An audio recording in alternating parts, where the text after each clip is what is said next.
You are watching Access LaPorte County, Channel 97.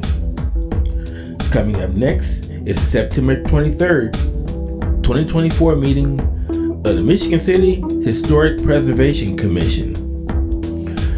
You can find more information for this meeting by visiting www.accesslaportecounty.org. Sorry about that, everybody. We're going to call the meeting to order. We'll have the roll call, please.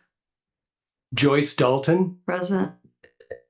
Dan Granquist. Here. Dwayne Hurt. Present. Lawrence Zimmer. Present. Amy Bowman. Here. Pat Matsey.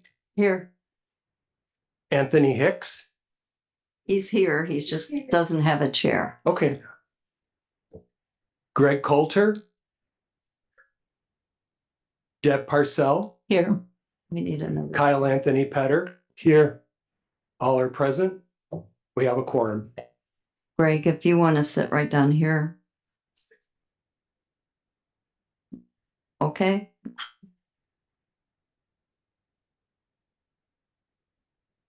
We're going to have approval of the agenda, but I want to make an announcement that we do have an amendment to the agenda, and it will become a permanent announcement every month. And we were going to call it the statement of purpose, because a lot of people are becoming confused as to what the historic what our committee is all about. So I'm going to ask Dan to read what we're proposing. We'll make the amendment to tonight's agenda to include a statement of purpose.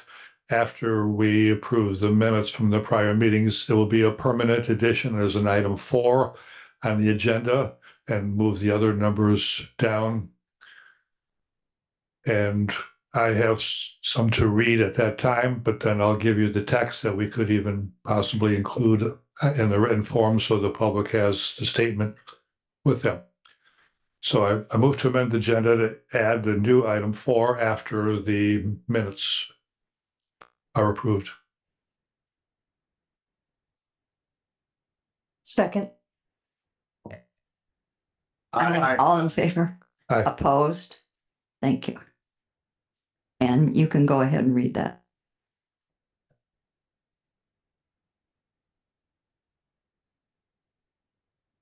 Okay, everyone have a chance to read their minutes from the last meeting? Are there any additions or corrections to be made to them? Okay, do I have a motion to accept them? Motion to accept minutes. A second? I'll second. All in favor? Aye. Opposed? Okay, Dan. Okay, now we'll read the statement of purpose. There are a number of organizations that deal with historic preservation, economic development of the committees. One such organization is called Place Economics, and this is a quote from their magazine. An article is called 24 Reasons Historic Preservation is Good for Your Community. And it's quote, historic preservation is good for cities. No, not just good. Historic preservation is great for cities. The reasons preservation is great for cities are multiple: aesthetic, symbolic, cultural, social, educational, economic, and others, unquote, from that magazine. And I'll send that quote to you. Also, part of the statement of purpose is a section from the Michigan City, Indiana Code. It's the ordinance under which we operate as a commission, the Historic Preservation Commission. It's section 62-2. The erection, construction, enlargement, alteration, repair, demolition, color change, moving, or maintenance of any building, structure, or appurtenance which is begun, continued, or maintained contrary to any provision of this chapter 62 is hereby declared to be a nuisance and in violation of this chapter and unlawful. Any person, whether as a principal, agent, owner, lessee, tenant, contractor, builder, architect, engineer, or otherwise, who violates any provision of this chapter shall be punished as provided in section 1-7 of the Michigan City, Indiana Code. Unquote. That's the ordinance under which we operate. And of course, the first statement was the benefits, and this is the mechanics of what we're doing. So this is part of the statement of purpose that we would like to include on the agenda each meeting. Does anybody have any questions? Okay, and we'll move on to the Or correspondence. correspondence. None. Then we'll move on to the C of A's. Okay, the first one we have on the agenda is COA 2024-86 for 221 West 8th Street. We've been notified by the owner that COA has been withdrawn. They're having trouble finding a contractor who can actually give them a quote, so they will reapply later.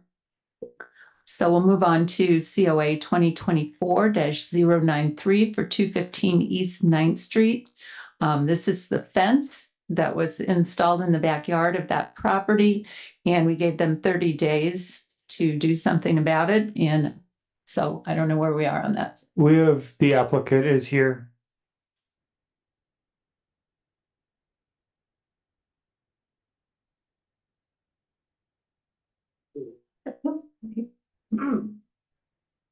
I'm not a good public speaker, so I'm a little bit nervous. It's okay.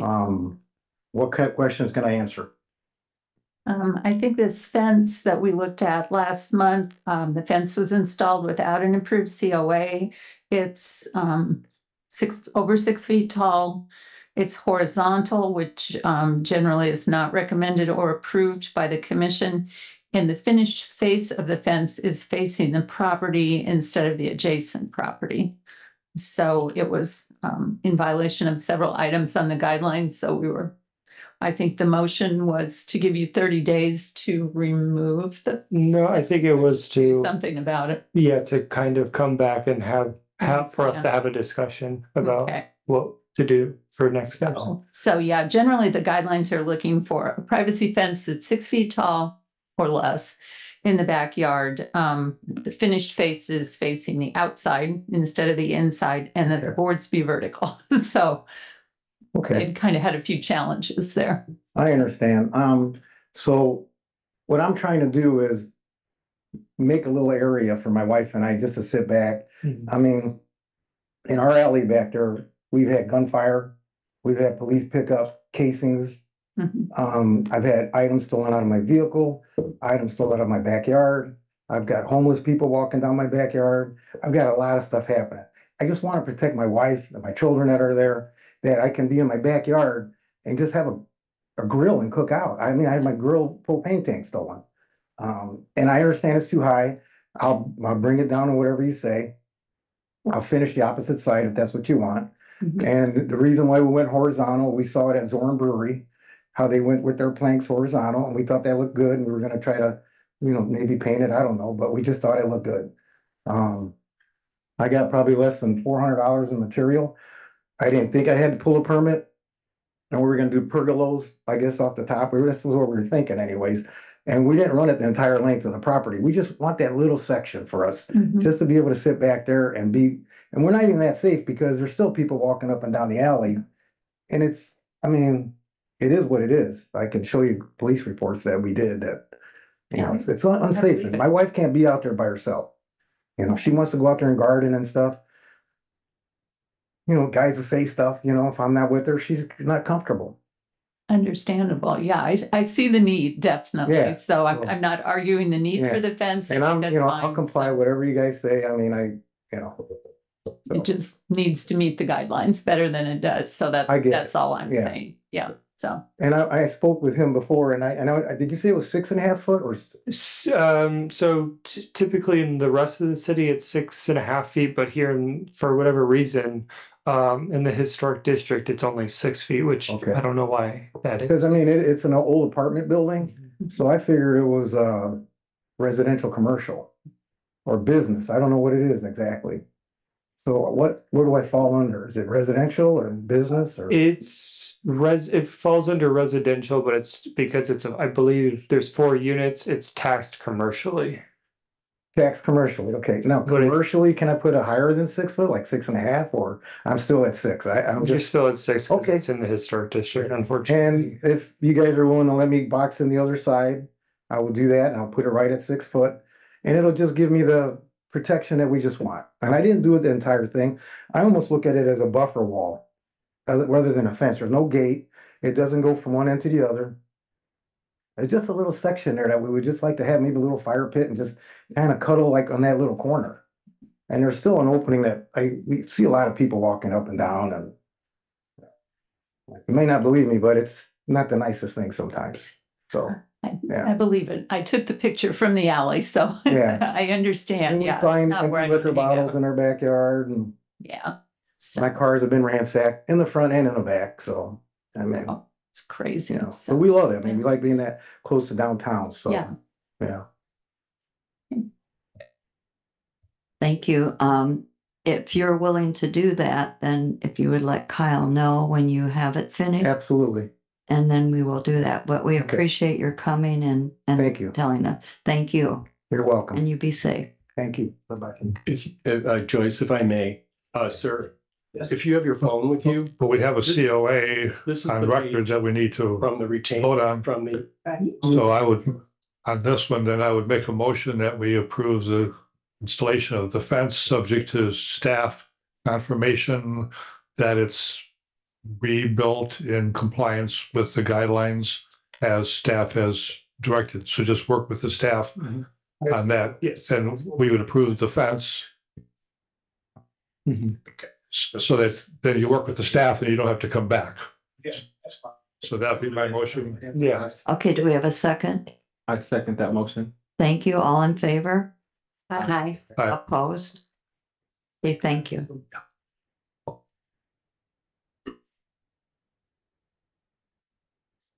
Okay, so the next one is for the porch at 120 West 9th Street. So we've got some pictures for this one. We have previously denied the porch. Let's get the picture up there. Yeah. We also have one of the applicants as well here. So this is how the porch was at the time it came before you, and you had denied that, and then you had said that they should come back with a new design for the porch and work with staff, I believe, for that. So the porch, if you want to go to the next slide, has been rebuilt. You can see that it looks quite a bit different. We did not work with the applicant on this, but we did provide some assistance, some direction, especially on the porch skirt. There you can see that doing a small hand-built lattice. We suggested they build out the beams. If we'd have had the opportunity to talk about it, we would have suggested maybe brick under each of the columns instead of wood, but we didn't have that conversation. We talked about beadboard on the ceiling. The one thing that I noticed on this, as you look through, we had another, well, there's a close-up. It's a really nice job on the lattice panels. So the porch ceiling hits the top of the brick arch over the doors.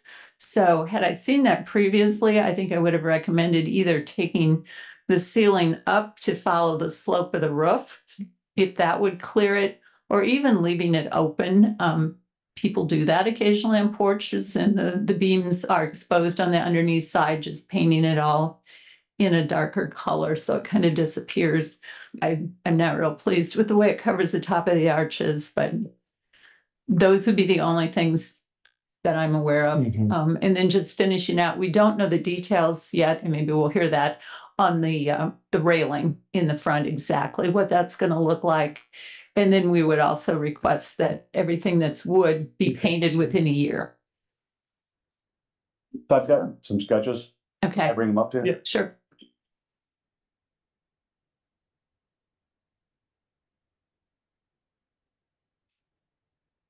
He's gonna do some other pictures of the houses in the district.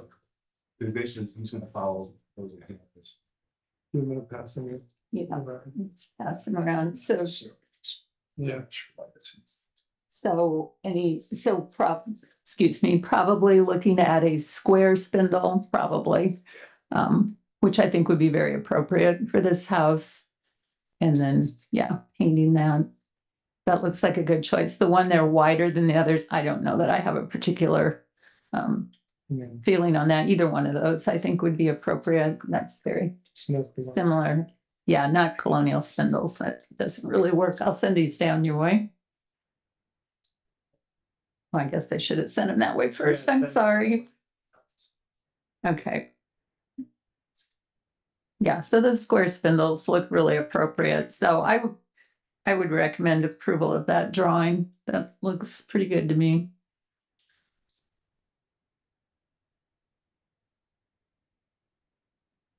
I think it looks nice that you covered the original porch that they had underneath there.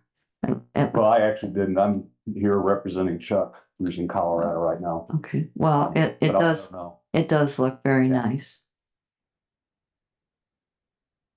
And then we still need to do something where that last board comes in contact with the arch is. If there's a way to do something with the porch ceiling, I don't know, can you I- follow the slope of the roof? I don't know what that I'm not really sure roof's that- even like, if Yeah. that's a shed roof That or was is all it pretty hipped much or? framed in like that. I wonder if we can maybe do something with that last board. Yeah, see what you could do with Okay. that, I guess, and then we can have that discussion once we know. Overall, it looks very nice. Okay. And then I'm also, and I know it's a different part of the meeting. I don't know while I'm here, what, it's about the library that you and I met with the other day. That's gonna be the next one. Okay, So you might as well, you can just stand there. that's what I was hoping for. Yeah, Okay, do I have a motion to accept? Well, first, I just have a question. So that's already finished. That's finished already? pretty much, yes, except for the railing. I Except think. the railing going And up the the- stairs. whatever we're gonna do with that board that comes against the house, if there's a solution for that, we'll Yeah. find that out. So do we have a motion to accept? Motion to accept? A second?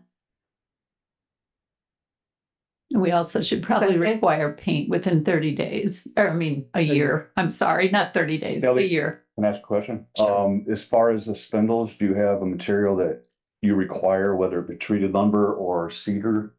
No, okay. No. Cause one will be different. Right, One we Yeah. can paint fairly quickly and the other one we can't. yeah. Cedar would be our first choice probably, but it's not a hard and fast requirement, Okay. so.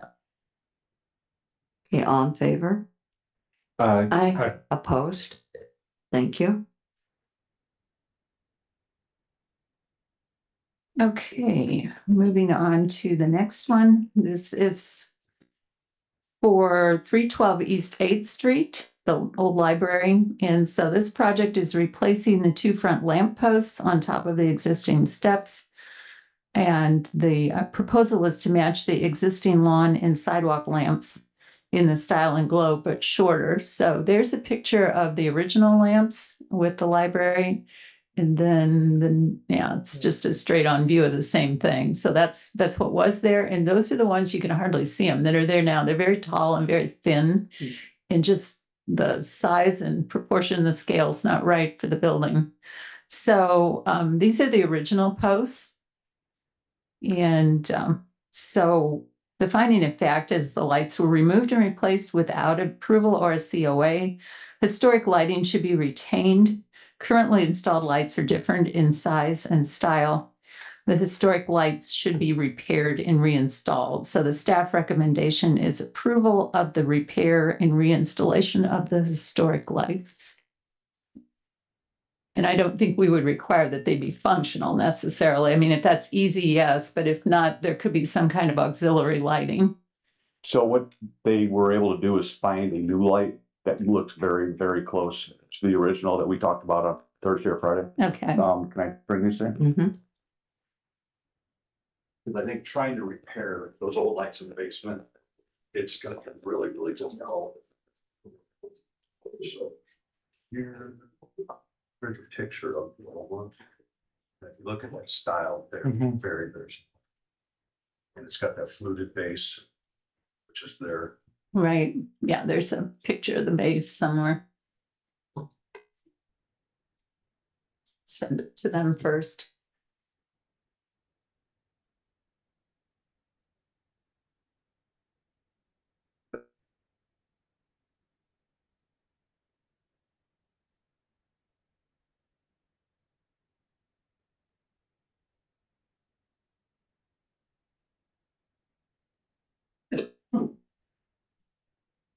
Maybe I'm missing something here, but this doesn't look like anything like the picture that was just up there, the one laying on the floor.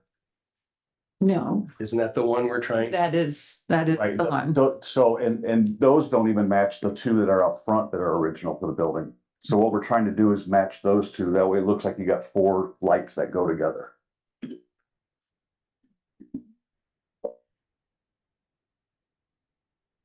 Is it worth at least getting an estimate to see what it would cost to restore those original fixtures? I'm sure well, I don't know if they've tried that or not. I'll find out. Okay. They might have already gone down that alley and weren't able to, which is probably why they're doing this, but I'll ask. Okay. Thank you.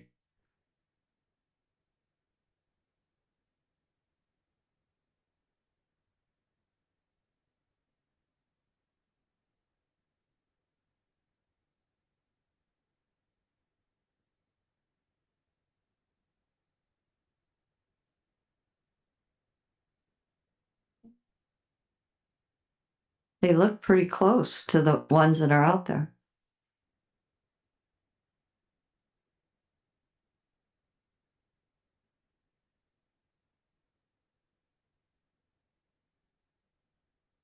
We just feel like there'd be a lot more continuity if we kind of went with the new ones.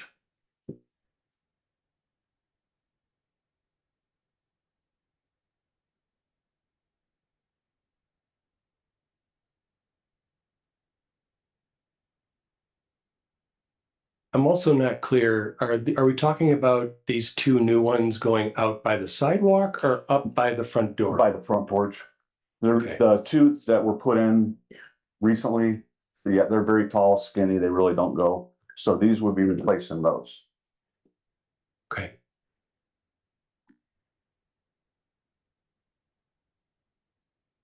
Anyone? Staff perspective, how close is these proposed fixtures to the historic guidelines? These, I will just say, if the original lights didn't exist at all, I would say this would be a good choice. They're very, very similar to what's out there. I mean, my concern is there a possibility of repairing the originals? So, As well as, I don't know how original these are in terms of the original design. I mean, it's very possible these could be for when it was a library before it closed in the late 70s, early 80s. I mean, I don't think these are true cast iron. I think this is probably a more modern design in terms of these light posts versus the ones that were taken down. Those are, as you guys could see from those pictures, Real. the real ones, the original ones that were How installed. many are there? Just 2? 2. The ones that are in this picture right here were there when the library was open. Okay. Correct. How tall are the The new ones would be replacements? 7 foot, which So, is just about the same height as Okay. what's near the sidewalk. which is that significantly shorter than what's there right now? Yeah. Okay. Yeah, I bet the other ones are probably closer to 10. Oh, well, yeah. yeah, they're And- really So tall. they're out of scale completely. Yeah. Right. And do we know how tall the original ones were that? No, Well, no. The ones in the basement or the Yeah. ones on this, I don't know. So I would like to use that as our gauge for the scale and proportion. right. So if there's no more discussion, I'm ready to make a motion. Okay. Go ahead, Larry. I would like to ask that we give them a 30-day extension to do some more research on restoring the two existing lamp posts and come back to us and let us know what you find out. Okay. Because you've got a great gift there. Most people don't have that, that advantage of having an original light fixture. And while I understand it's not easy and it's probably not going to be inexpensive, that is a treasure to have that should be kept with that building as to the greatest extent possible. So that's my motion. I'll second that. Okay, and then this gentleman here, we have to realize he's not the owner of the building. He's just representing him tonight. So we appreciate your doing that. Any questions? All in favor? Aye. Opposed? Thank you. Thank you. If we do find out before 30 days that we can or can't, one way or the other, is there a way of contacting the committee? You can contact Kyle and Okay. he will I'm just- inform us. I'm getting worried winter's gonna be coming soon, I know. and every time we gotta wait 30 days. Yeah. So, okay, thank you. No, thank you. You don't have to wait 30. You can wait 2. Thank you.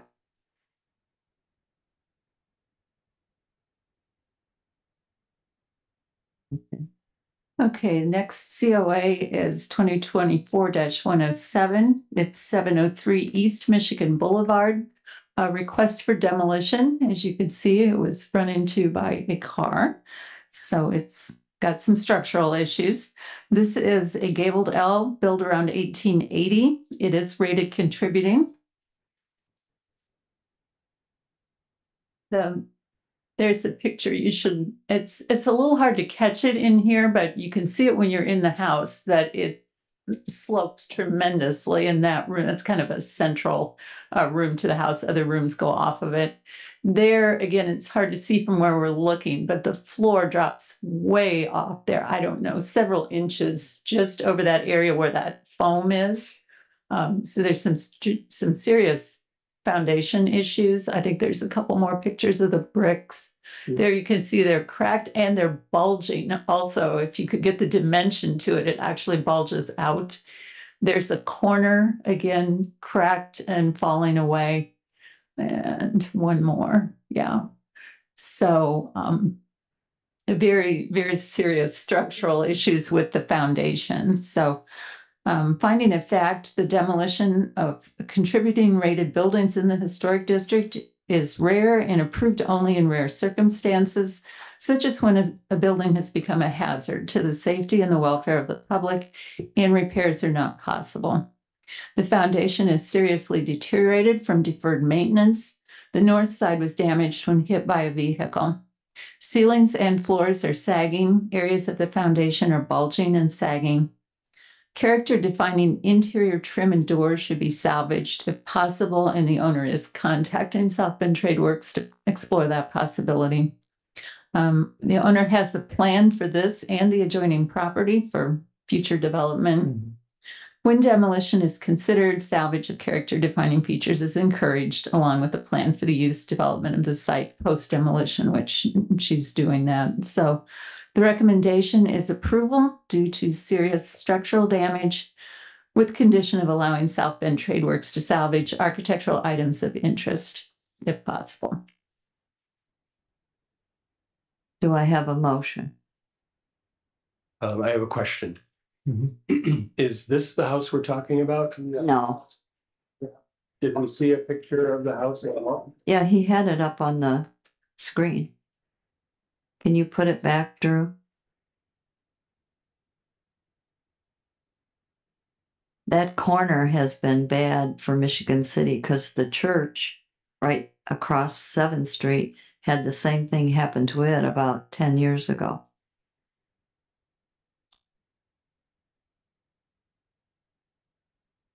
There it is.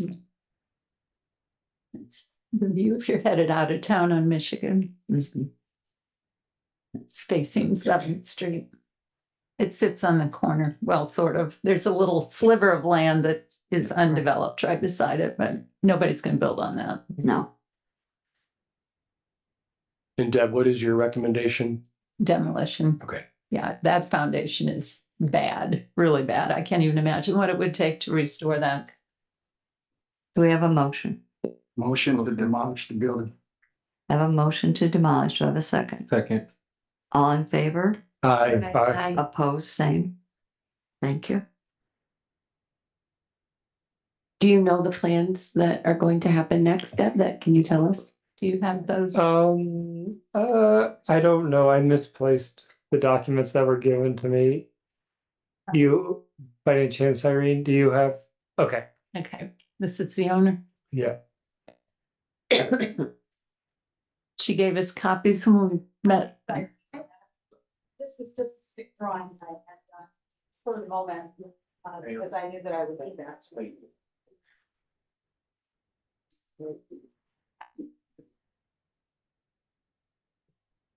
And now this is what you plan to do with the space? This is an option. At the moment, I'm just showing something that's going to replace what we're taking down.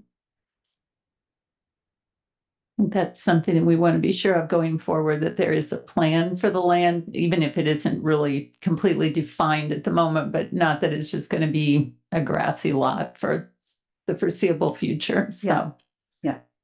that's why she's got this for us. So not something we're, voting on tonight, certainly, but knowing that she's got a plan in mind. So.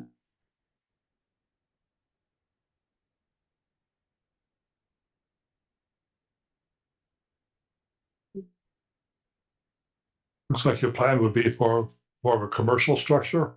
Currently, on the city map, it's zoned R2B. And there was a commercial application in the first floor of the blue building. It was a barber shop. When I originally bought the property, I had planned on putting a beauty shop in the first floor and having residential upstairs. And then after a number of contractors informed me that I was fighting a losing battle, there was no reason to rehabilitate this building, I came to the conclusion that I would need to tear it down and have gone through those steps. So in the future, I do plan on rebuilding, and I have something along those lines in mind that would conform with whatever the historic plan allows. Then you'd submit your COA for the new construction there. No, I've not done anything. You will. when- I will, of course, yes, but at the moment, I'm just, concerned with getting them down so that people stop breaking into them, because I've had an issue with continually boarding them up. As I board them up, homeless people are breaking in. And there was evidence of that when we did the walkthrough tour with the people sitting at the It commission was here. disgusting. It was Yes. horrible, yeah. Yes. And I had those buildings all cleaned out. These people come in and they bring mattresses and sofa cushions and all kinds of things. So, Yeah. So I'd just like to encourage you to hire a professional to design the new structure for you, and that it follow our historic guidelines. There's a whole book here yes, of, information about conforming for when you're doing a renovation, but right, that information would still be applicable for a new construction. And then, of course, just looking around the neighborhood and finding good examples of a similar structure that you would like to build, and perhaps use that as a model. yes, So it requires, a bit of research and understanding of the START guidelines. yes. Thank you. I do want to say that Miss Barnett, when she does something, she does it correctly. So I know she will do that. Yes, I only use professional qualified contractors that are licensed and that have certificates of liability insurance that they can provide me when they step foot on my property with a hammer or screwdriver or whatever they're doing. Yes. That's great. Thank you. Mhm. But also, even before the contractor steps on site, you need to have a good plan. Plan. Yes. Yeah. Blueprints. Yes. Thanks. Okay, do we have a motion? I think we already voted for it. Okay. Yeah. But I'll- I think she is another, I think. Yes. Does she have two? Yes, but we need to do this one because it's separate on our agenda. This address that we're talking about I'll now, make a motion to demolish this building also. okay, all in favor? Aye. Aye. Opposed? Thank you. Okay, next one, right next door, Uh-huh. 707 East Michigan. So this one is rated non-contributing. Every character defining feature that was there, I think it's been removed. Windows have been replaced, doors. There's water problems, so the ceiling's dropping in. You can see the mess that's there. There's also foundation issues on this one. This is more limited to the corners. You can see how all the corners are just, it's that way all the way around the building. They're just dropping away. So we view non-contributing buildings with a little less scrutiny than contributing. There's nothing inside at all. Every bit of historic trim, everything is gone. So there's nothing there to salvage at all. So the foundation is buckling. This is finding of fact. Property is rated non-contributing. The foundation is buckling on the corners. Portions of the ceiling are sagging. Property is frequently vandalized and is a potential public hazard. There are no character defining materials that were identified for salvage. Owner has a plan for development of this and the adjoining property. So the recommended motion is approval as submitted. Make a motion to approve. I second that motion. All in favor? Aye. Opposed? Thank you. And one comment and observation is that by eliminating a non-contributing building and she complies with the historic guidelines, there'll be something even better put up there. So we appreciate all your work. Thank you so much. Thank you. Okay, thank you. Here's your drawing there. Irene, you want your drawing?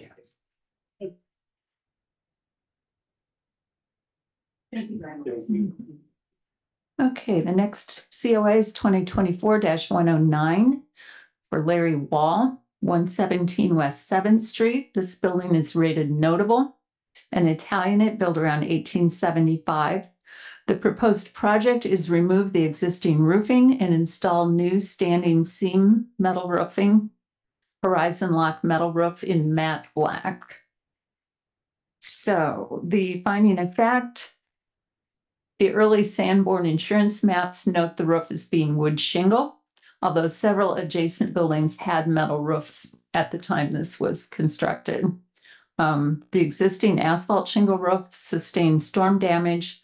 Proposed roofing material is standing seam metal, which is allowed by the guidelines, and the black color will need commission approval. Motion is approval as, or recommended motion is approval as submitted.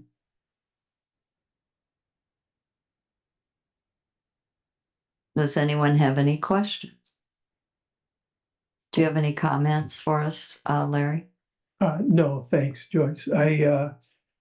We actually have records go back with that building to around 1850, and then the record stopped. So we really don't know how old it is. When we bought it, and maybe you don't even want to hear this. When we've been there about 40 years, and we came from, our office was in the south side of Chicago. So the first thing we did was put bars on the windows. Everybody thinks that used to be a jail, but it wasn't. We did that, and there was no historic review board. But everybody seems to like it. Well, you can't do, as most of you know, you can't put bars on windows anymore. You can't get out. But so the shingles were black shingles. We patched it over the years, and I thought copper would be better, but they almost fired me.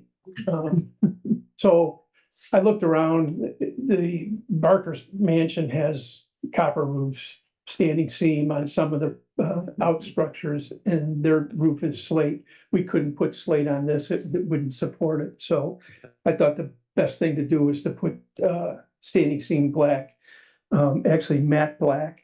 This isn't matte black, but it was. I had a piece there, and when I talked to Kyle early, he said you might want to see a piece of it. It's a pretty standard roof, and we put it on both the main building and the building on the side, on the back, I should say, on the alley.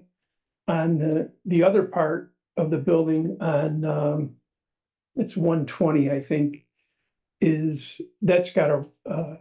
that's a bad addition that was done sometime in the 60s. It's got yellow brick on it. We can't find any of that sandstone brick. We've got some that we pulled off of jobs in the past, but we're trying to find enough sandstone that we can brick over that yellow brick that was put there in the probably sixties. But that's about it. We just wanted to know if you guys would approve this as matte black on a standing seam. Larry, I have a question.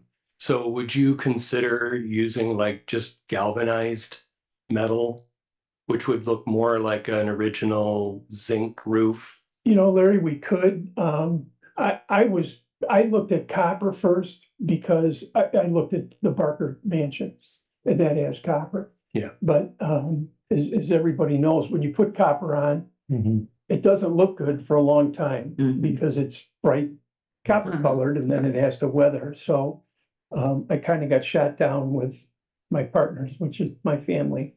But certainly I'll look into it if you think that would look better. I didn't want to put a color on it because black seemed to, it's been black since we've had it, I guess. Yeah, my concern is though that with the light color of the brick and the trim, that black might look too heavy and overwhelming for the softness of the colors. And then additionally, I just wanted, from our historic guidelines, it says that the commission has approved metal roofing of a color which reasonably looks like galvanized metal. Other colors need proof of past use on the building and commission approval.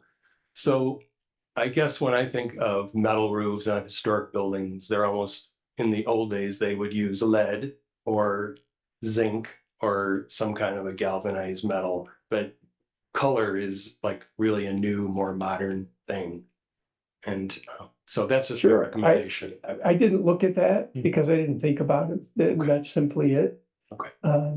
We've actually had people come to us and say, why don't you pressure wash the building? Because that brick is probably the same color as the front of your desk. But it's been through the big fire on 7th Street that stood it up. But so yeah, I'll look at it. I mean, if that's what you guys would like me to do, I'll take a look, see what we can find. Great, thanks. Anyone else have any questions? I don't have a question, but I agree with Larry. Which Larry? That was Larry's. Thank you. And I understand your point. Ever since you guys moved in that building, it was black roof. Right. Yeah. I don't know. I mean, we have pictures from when I think it was Schoenemann's had it. They were a milliner and I think when I was on the bank board or whatever. And you can't really see the roof. It appears to be somewhat black. We knew it was wood shingles just because when it was built. But that's just, we're not big fans of that anymore. Even when you see them on buildings, they're a fire hazard and I don't think it would look as good as darker. I'll check out if we can get something in the galvanized or zinc color. Can I have a motion, please? Yeah, so I'll move that we'll give you 30 days, but obviously you want to get this done sooner, right? So if you could get a sample or something to show to Kyle at City Hall. Sure. And then I think we might be fine with that. Okay. Then we could get it done as quickly as you need it. Thank you. Do I have a second? I'll second. All in favor? Aye. Aye. Opposed? Thank you. Thank you, Thanks. Larry.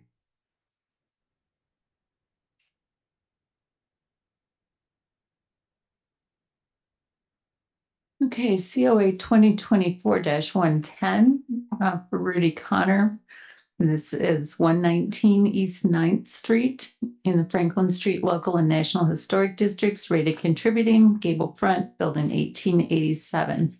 The proposed project, you can kind of see the side porch. We talked about the front porch and approved that previously, but it's that little one sticking off to the right side. There's a view of it from the back, what's left of it anyway. So the project's rebuilding that side entry porch that are rotted. Same materials will be used, treated wood. The shape would be rectangular. It's more of a trapezoid, or was originally. Well, it's not original to the house, but it was a trapezoid type shape previously. They want to add an additional set of steps for access from both ends. There were drawings attached to the COA application. The handrail will match the previously approved front porch railing. The new material will be painted to match the front porch colors. So the finding of fact, the existing porch is not historic and is quite deteriorated. The proposed porch materials, design, and paint colors meet the historic district guidelines. The recommended motion is approval as submitted. Any questions? Is there anyone here representing?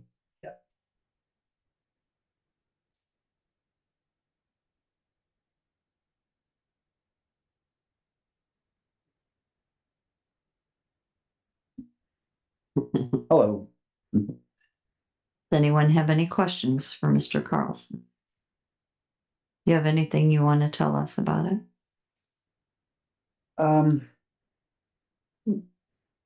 No, it's just a really simple rectangle, barely visible from the street. There's a building directly adjacent to it, so there's probably maybe 5 or 6 feet between the buildings, and it's just really not visible from the street. It's not, we're barely changing it at all. We're gonna use the existing roof that's over the where the porch will be. It serves as a sliding door. We're not changing the width, the depth from the building. And So you've met with Kyle and or Deb to review it all, and you're satisfied with their recommendation? Yes. Can I make a motion to approve as recommended by staff? Second. All in favor? Aye. Opposed? Aye. Thank you. No, thank you.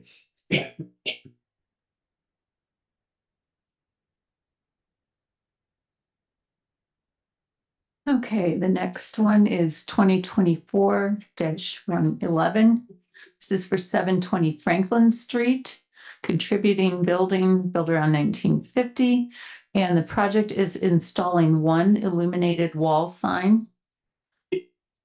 There was a picture with the application. I don't have it in there, so there is no sign where they're currently looking to place it, but that's all in the application. So the finding of fact, the sign is needed for a new owner tenant. The proposed sign is internally illuminated. The size, style, and design is appropriate for the circa 1950 building and meets the historic district guidelines. The sign should be mounted in such a way as to not damage masonry. Now, the guidelines do say not to have internal, how does it say that? Signs should be externally lit, but I think the intent of that guideline was like the large rectangular plastic signs that are lit from within. This is a very different type where it's just, cut out and very, I think, tastefully lit. And it's the type of signage that goes well with this more modern building. So I don't feel that this is a conflict with the guidelines. It's just a different type of sign than was common when these guidelines were written. So the recommended motion is approval as submitted. I'll make a motion to approve as submitted. Second. All in favor? Aye. Opposed? Thank you.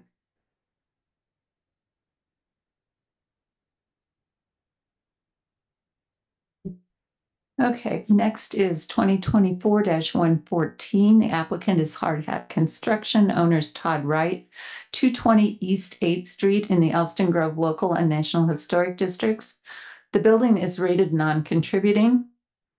It's built around 1910. So the proposed project is removing and replacing 12 windows. And I'd like to just talk about the pictures just a little bit. We were talking about windows. The application says on one side of the house, and they would be white vinyl pocket replacements, single sash with full screen. So this is a current picture of it, just taken like a week ago from the front. And if you look carefully at those windows, they're just 1/1s. If you go to the next picture, which is from the last time they had a COA in 2018, they were 3/1. So the windows got changed somewhere along the line without a COA. So on the sides, you can go on, you'll see that a number of them are 3/1. Well, it's kind of hard to see in that picture. But we're looking at this side of the house for replacement. There you can see the 3/1. The one looks like it might be 6, but it's just because the storm window's up. So those 4 there on the sidewall are 3/1. Anyways, that's what we're looking at. So Is there anyone here representing this building? I mean, the finding of fact, the windows should be determined to be beyond repair by a wood window repair specialist. So if you look, oh, great. I know. You taking the picture. I hate that. Oh, sunny day. Okay, so that one's not too bad. That one's just paint. And that's the next one. If we can go backwards there, more deterioration on that one. And the one prior to that, that's probably the most deteriorated. You can see the side rail there on the bottom sash is pretty deteriorated. Not that it's beyond repair, but would definitely need some wood repair on there besides scraping and painting. A lot of lead paint. You can see it all alligatored on there. So normally our recommendation is that wood windows need to be determined to be beyond repair before we recommend that. Replacement windows, if determined to be necessary, should be clad wood or fiberglass, sized to fit the existing opening exactly with the same light division as the historic windows. So the motion is denial of the vinyl windows, recommended motion, denial of vinyl windows with recommendation for a 30-day extension to determine if the existing windows are beyond repair. And if so, return with a new COA application for replacement windows that meet the historic guidelines for material and light division. Are there any questions? We need a motion. I make a motion to approve denial with the 30-day extension. I second. All in favor? Aye. Opposed? Aye. Thank you.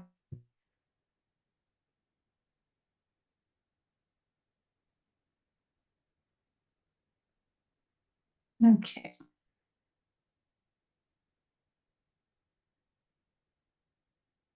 So next is 2024-118. Applicant is Jessica Briscoe. Owner's name is Roger and Tina Willoughby. It's 401 East 7th Street in the Elston Grove Local and National Historic District. It's rated outstanding and Italianate, built around 1880. The proposed project, this is a garage, and actually what's rated outstanding is the house. So this is behind the garage, behind the house, as you can see, the white building there. The project's removing and replacing shingles on the home and detached garage roofs. Remove and replace the siding, replace soffit, fascia, gutters, and downspout, window, door, and garage door trim on the detached garage only. So only looking at repairing the roof on the house, nothing else on the house. All the rest of this work proposed is on the garage. So finding of fact, the garage is not historic.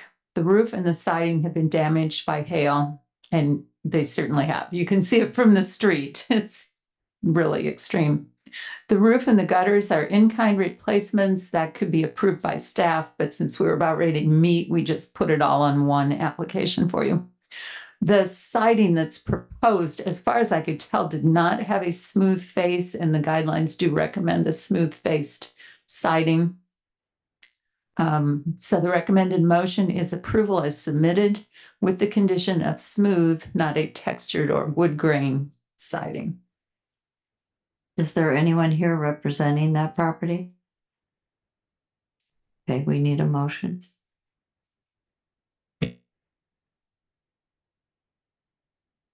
Motion to approve as recommended. Do I have a second? Second. All in favor? Aye. Excuse me, opposed? Thank you.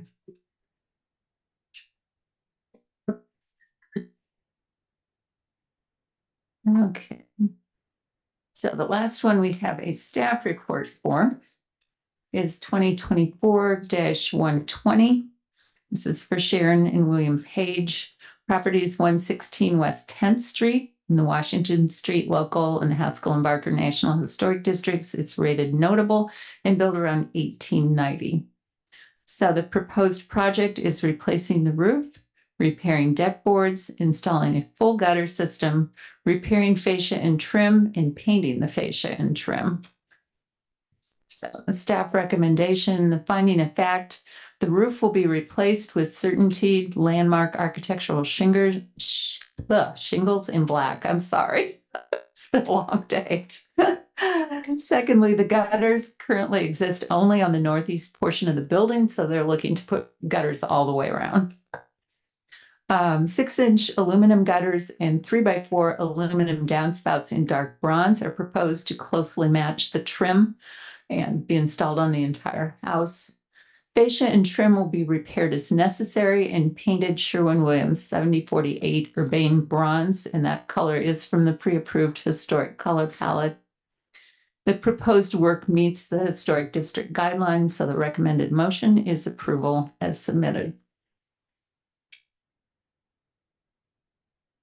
We have a motion. Motion to approve. Second, I'll second. all in favor? Aye. Opposed? Thank you. Okay, so 2024-121 for 113 East 8th Street is for a facade remodel, and I did not see the application, so we weren't able to locate it tonight either. So it's up to Kyle to tell you about this one. The applicants are here and they have some pictures to demonstrate what we're dealing with.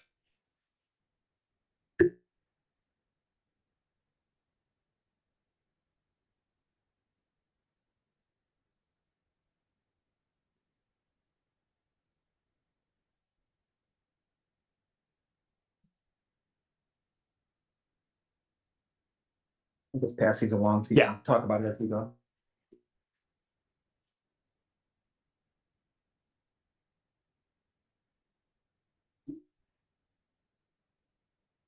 I guess you have to tell us about it. All right, so this is a original application. We were replacing the windows, flashing, tuck pointing, and a roof cap. We started the work, we got approved for that application. We started the work, and when they opened up the flashing on the front of the building, we realized all the lintels had failed. So we're in the process now of, we've got a structural engineer looking at the project. They're doing an exploratory hole in the wall tomorrow to see what we need to do to make this fix. But one of the things that they're looking at is you can see from the pictures, there's a step out of brick that hit the original posts from when they originally built the building, and that supported those. It was supported on those original posts. And then since then, they had redone the front and put in fake columns to put in smaller windows in between those original posts. And those fake columns don't support anything. So what we're looking at is spanning those original posts with new lintels. And the recommendation from the structural engineer and people that looked at the job is to remove that step out because it's too much weight right at the base there. So we're hoping to get that approval to get rid of that step out. It's not only the extra weight on the building, but it's also collecting water.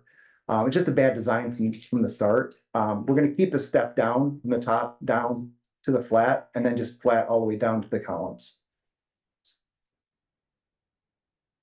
That comes off, it's on 8th Street, isn't it? Yeah. Yeah.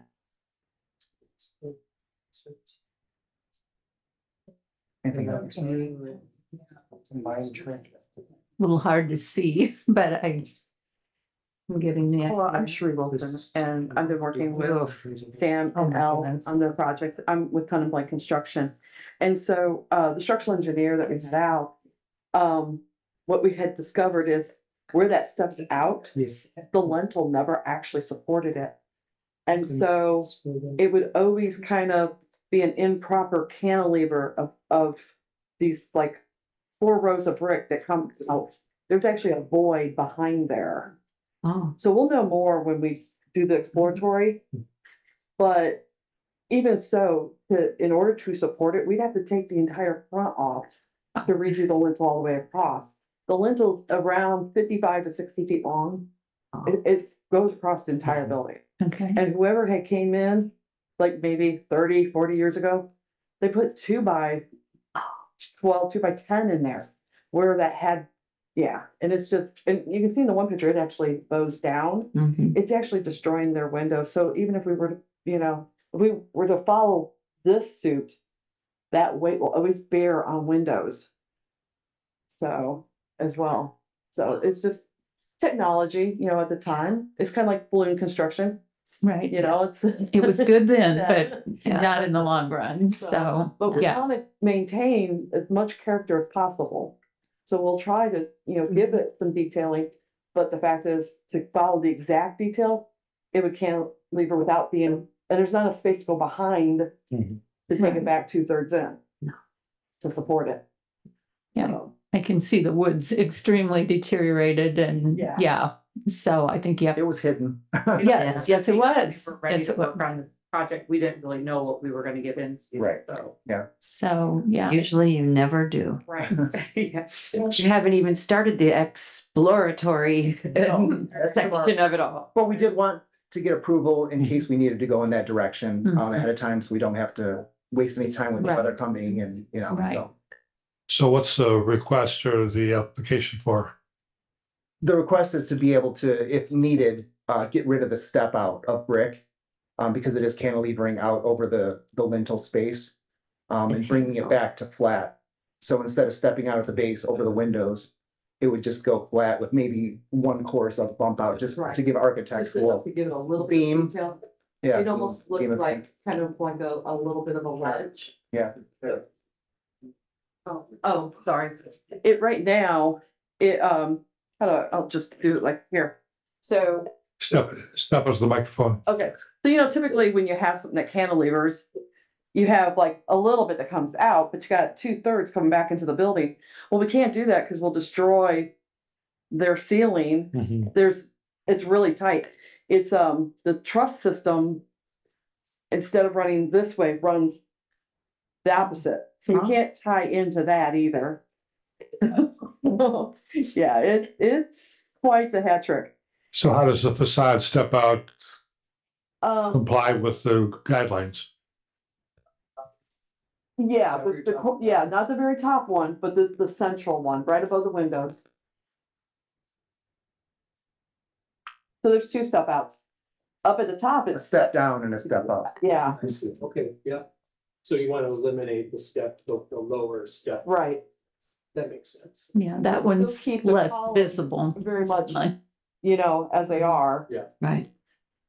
Actually, they probably would read better. Columns would read better though. Yeah. Larry, you need to Yeah, turn, they would be much more distinctive. Yeah, so the columns would read clearly all the way from the sidewalk to the cornice. Yes, Okay. Yeah. Great. and thanks for the term cornice, I couldn't think of it. My education was failing me. sometimes it does that when you get in front of a mic. Yeah, I think that's a very reasonable request. It wasn't done properly at the time the changes were made to the building. And so, thank heaven it lasted as long as it did, but it's time to do it better. And really to make it the way it was, you'd have to redo the entire front. And that's a ridiculous request for a step out that's hard to see, actually. If it was the cornice, that would be. No, no. So I don't think that that's a huge thing. I would recommend that you try to leave one row, if you can, just a little bit. Yeah. Yeah, I think that would be You good. have a written COA submitted? They do, but They did, but for whatever reason, we were struggling with locating it. Okay. But they did. They submitted all the proper documentation. It's just Yeah. we're struggling with finding it now. So based on the written COA submitted, the discussion, the recommendation of staff, then we'd make approval. I make a motion to approve the staff recommendation, the plans to move forward and fix up that building. Yes. We have a second. A second. All in favor? Aye. Opposed? Thank you, and you still have smiles. All right, thank you. Good luck in that. Maybe not. Good luck with your exploratory hole. Yeah. When they, here, Yeah. that created horizontal surfaces that catch water. Exactly. That's how all the water got in. Yeah.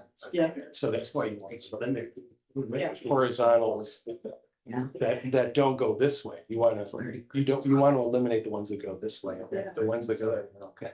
Yeah. All right, well, good luck. Thank you. Thank you. Thank you. Yep. They do. Matching couple.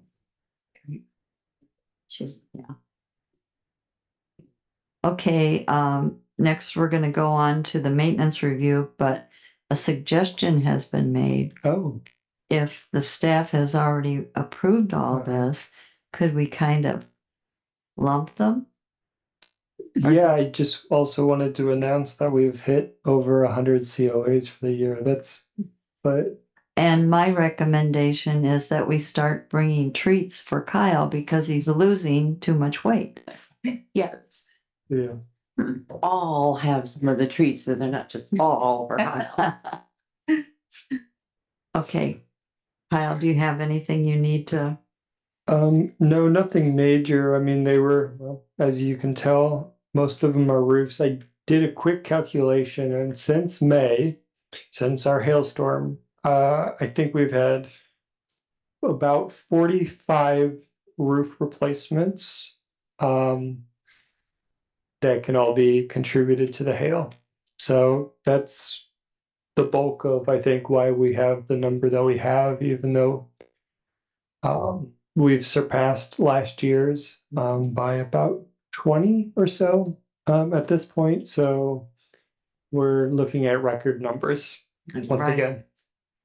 And I hope people that are getting these get more than one because they were coming knocking on doors, and I had a guy tell me that my roof was leaking and I was going to get water in my basement, and I did after he left.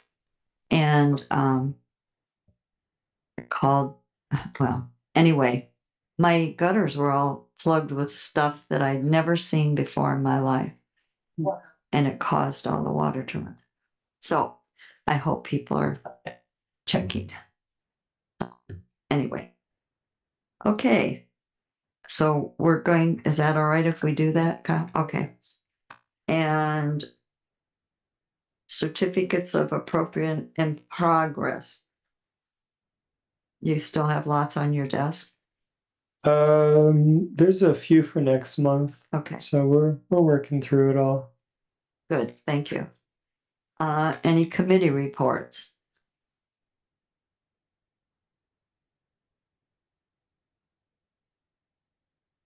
Any old business? Yes, one thing I would bring up, we talked about preservation plan, and it hasn't really gained a lot of momentum. In talking with Todd about it, one thing he suggested, and I'm not sure that there's time to get it going for this year. There might be if we got on it right away. There is a historic preservation grant that comes through from the National Park Service through the State Historic Preservation Office. I think it's up to $55,000 that it'll pay. It's a shared cost. If you are a CLG, you only have to come up with 40%, and they'll match that with 60%. So it's a pretty good deal that way, and it would cover a preservation plan. So, Kurt was talking maybe if we did the whole thing around 10,000, I think, till we do it next year. Anything we would apply for now would be for fiscal year 2025. So, it's going to be a little higher. And if we help with some of the application work, we'll have a little bit in it. So maybe applying for like a $15,000 grant, I think could be a really good thing that would pay for that. We could, from Indiana Landmarks, help out with that a little bit on the match. We have an Endangered Places Fund that's good for up to $3,500 that we could provide for you guys. So that would help make part of your match, bring the cost down a little bit for the city. I think if we really hustled on the CLG grant, they might view it as an application in progress, and any CLG gets priority for this grant funding. So I don't know if that's something the city has a palette for. October 4th is the deadline, so we got to get our act together if we're going to do it. But I think it's doable. It just we need to know that really soon. So. Is that something that our Historic Preservation Commission has to do or deal with, or is that the city council, or where's the point on that? I don't know who the point of contact would be. I don't know if it would be you. I don't know if it would be you, Greg, or who it would. I mean, Yeah, I don't have an answer either, because it sounds like it's not city money at all. If it's Indiana landmarks and then We do part of it. You'd have to make up the rest of the match. Okay. So I mean, I didn't do the math on that. So if you had to do 40% of 15,000 is what, 6,000, and we paid 3,500. So the city'd have to come up with like 2,500. So that seems pretty doable. I would hope. Who would do the grant writing? Would that be on our I own? would do that. You would. Yes, in my spare time in the next 10 days. If I cranked out, but yeah, I think it's possible. Todd would certainly help me, and I've got help in our central office too that sees a lot of this paperwork go through. So, Greg, who do you think we need to ask or let them know that we're going to do this, or is that something you can do? When is the next council meeting? well, I don't think we would appropriate 2,500 No. now. no, I don't think so. If you've seen anything going on with the city's budget, we're not going in that direction. So I mean, it would be probably redevelopment. So just talking to Skylar is the first thing that comes to my mind. and I did email him today, but it was late, so I was not expecting a response yet this afternoon. He's but at a full plate, yeah. yeah, I think all of you do right now. And our Kyle is proof. He needs a plate. I agree. But one advantage that I could see to a preservation plan as part of that, especially if we got the whole package that he was talking about earlier, is that Kurt would be holding public meetings where we would talk about the benefits of preservation and the possible grant funding and tax credits and that kind of thing that we've talked about having a workshop for. That would be part of this package. So I think that would be a real advantage to talk to the people that are in historic districts, and yeah, and they could see the advantages too of creating more National Register districts, which would open up more eligible funding. So if we went ahead with this and we started writing the grant, but the money the city would have to supply would not really be needed until next year, we could get started with it. Yes. Does that sound?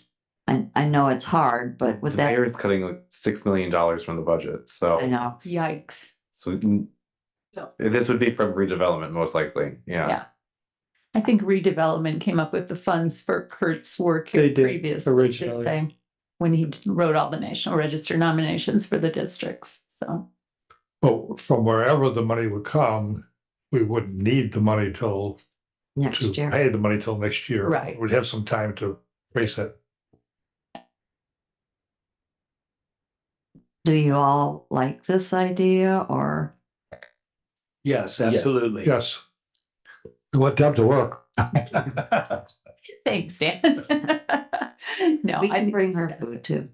Yeah, thank you. Do you need a motion for that? I don't think so. Do you? Everybody's in agreement, Yes, so I think. I just want to know you're supporting it, and that if we do the CLG application, I don't know who all I've got a resume from, probably not Anthony. I think I've got most of them, but we'll have to have that pretty quickly. I'll let you know what I need, but I think we could expedite that. Well, the consensus of the commission is to go forward with that. Okay. Yeah. All right. I'll try and connect with Skylar here shortly, hopefully tomorrow. So. Okay, that's one thing. And then, well, got probably two more things. There's a workshop coming up on November 9th. So this will be not a hands-on, I'm sorry. That's what they wanted. They're not having that. It'll be a hazardous materials workshop. So it'll be. That's right. It's like, no, it's not. They were hoping for that. Didn't come to be.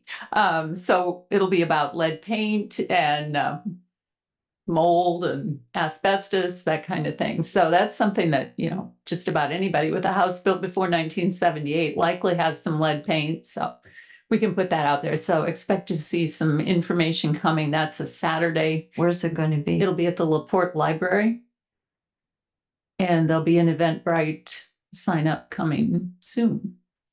Just not there yet. So probably, I think 10 o'clock is the appointed hour. So Paul Hayden, he's my counterpart from Wabash, will be doing that. He's fabulous, lots of fun. So he's been at it a long time. So that's number 2.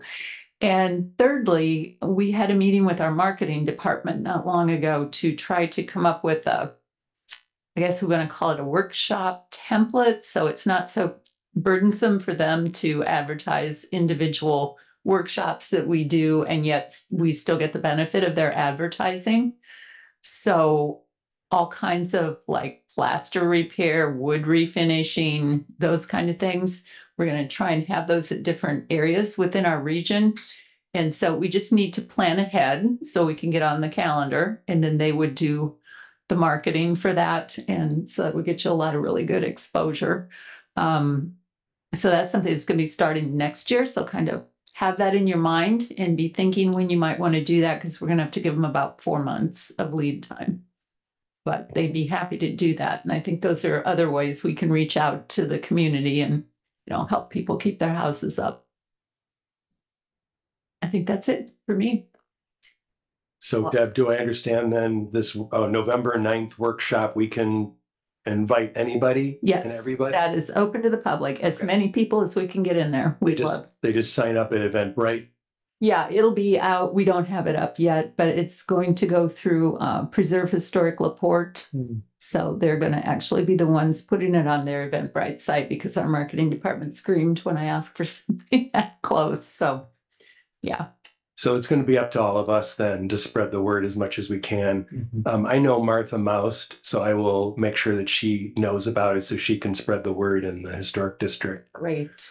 Thank you. Great. I appreciate that. Yeah. Anybody else that has means to spread it, please do. But as soon as I have a link for Eventbrite and they get that up and going, I'll share it. Larry, if you're going to talk to Martha, she said, I spoke with her after the last meeting. They are having their Elston Grove meeting. I believe it's October 19th. Okay. Okay. Great. Thanks. Where is that held? Do you know? I'm not 100% sure. Greg. Central School is what I call it. Okay. Oh, Says on it. Dwayne knows.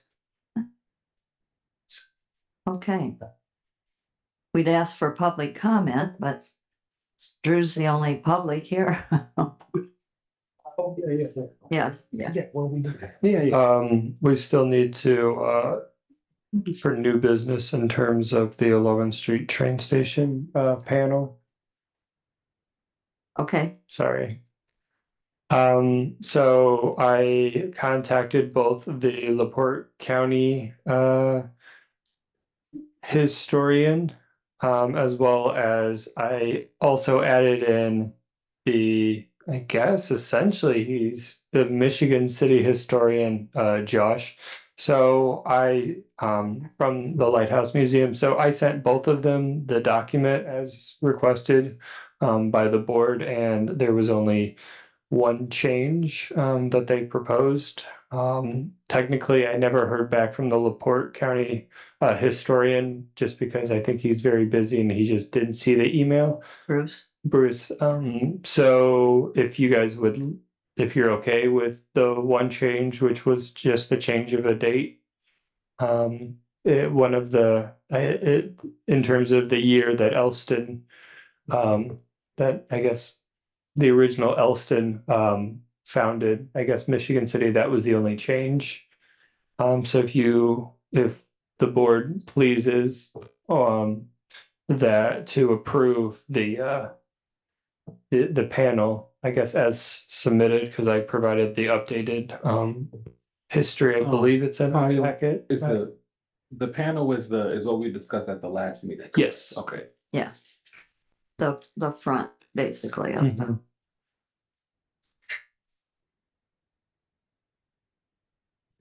Does anybody have any questions? There was some discussion, some ideas, I can't remember now what it was, but something to promote was it contact information or something to add to the sign? I mean, what was also added was, I also added the dates when each of the districts became local districts. So that was also added. That's also was added, I think, as your request from last month. So that was added. In addition, there was another sentence that was added for each of them, letting individuals know when each of the panels where they're located, when those districts were created and through city council. Does anyone else have any questions?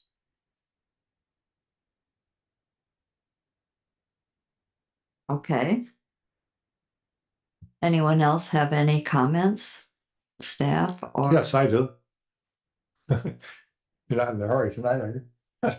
Not going anywhere tomorrow. This came back. I don't know where to address it, but the webpage issues online, so maybe you could, I have some copies I can give to you.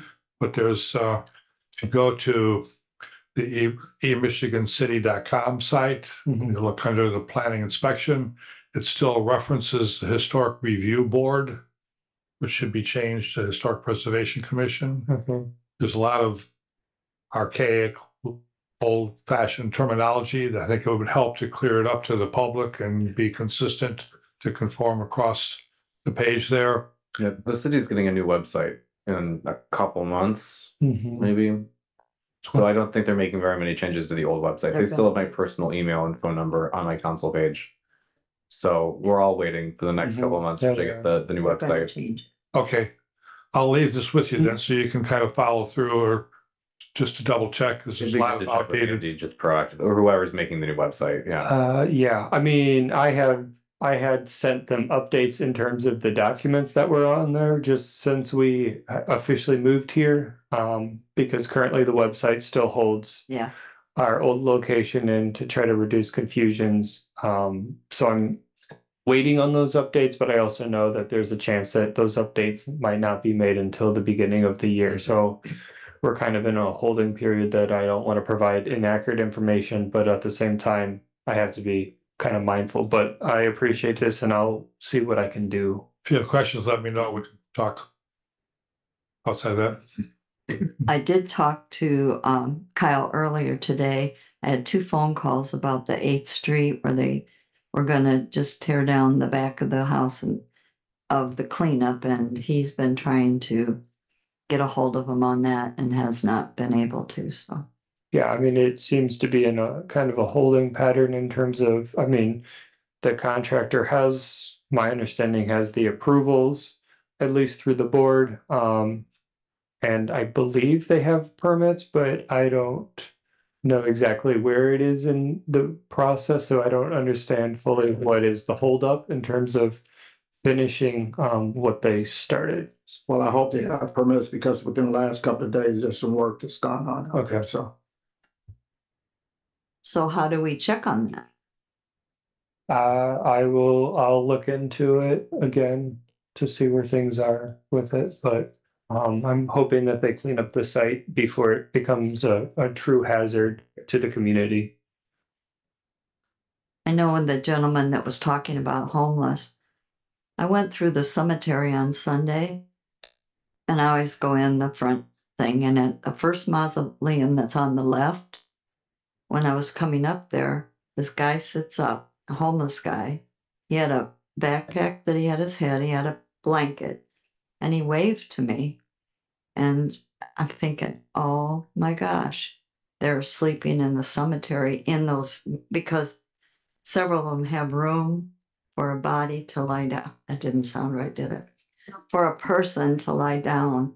So we do have some issues, and I feel sorry for that gentleman, and I can understand how it's gotta be frustrating. Does anyone else have anything?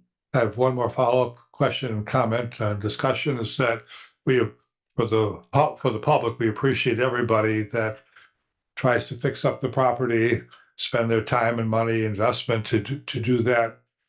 We are volunteers here on the Historic Preservation Commission. And what we're trying to do, as we mentioned at the statement, the purpose at the beginning is to just comply with the city ordinances. The city council, at least going back to 1980, if not sooner, several decades, has passed, and we have on our books the historic preservation ordinances here.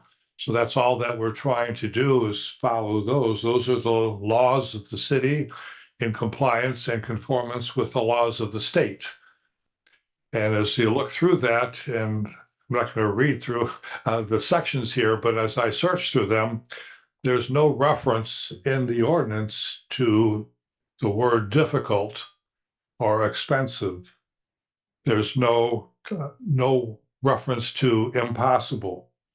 There's no reference to waiver of all these.